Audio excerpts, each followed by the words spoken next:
দখলের কারণে দিন দিন দেশের পাহাড় কমে যাচ্ছে। ২০ বছরে প্রায় ১,০০০ পাহাড় কেটে ফেলা হয়েছে। দেশের পাহাড়ের খসড়া মানচিত্র প্রকাশ করে এই তথ্য জানিয়েছে পরিবেশ মন্ত্রণালয়। পাহাড়, নদী, খাল রক্ষায় পরিকল্পনা করে এগিয়ে যাওয়া হবে বলে জানান পরিবেশ উপদেষ্টা। তিনি বলেন, পাহাড় কাটা বন্ধের তদারকিতে আধুনিক প্রযুক্তি ব্যবহার করা হবে। বিস্তারিত জানাচ্ছেন রফিকুল বাশার।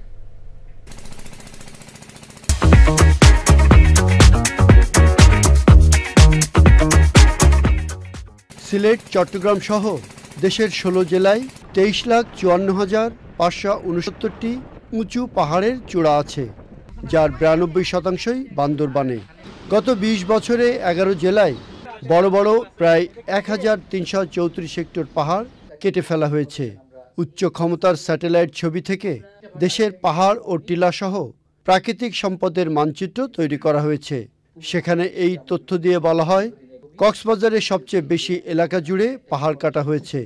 সরকারি বেসরকারি প্রতিষ্ঠান মিলেই পাহাড় কেটেছে বলে জানান পরিবেশ উপদেষ্টা। পাহাড় কাটা বন্ধে প্রশাসনিক তৎপরতা বাড়ানোর কথা বলেন তিনি। জাতির উন্নয়ন মনস্তত্ত্বে ঢুকতে হবে যে আমরা পাহাড় আর কাটবো না। পাহাড় একবার কেটে ফেললে পাহাড় আর সৃষ্টি করার কিন্তু কোনো সুযোগ নেই। ফলে পাহাড় উন্নয়ন প্রকল্পের জন্য যতটা সম্ভব না কেটে চলা উচিত। এক হচ্ছে পাহাড় কাটতেছে, দুই হচ্ছে পাহাড়ি বনটা ধ্বংস হচ্ছে, ওই পাহাড়ে দাঁড়িয়ে থাকা গাছগুলো দিয়ে তারা ইট বানাচ্ছে।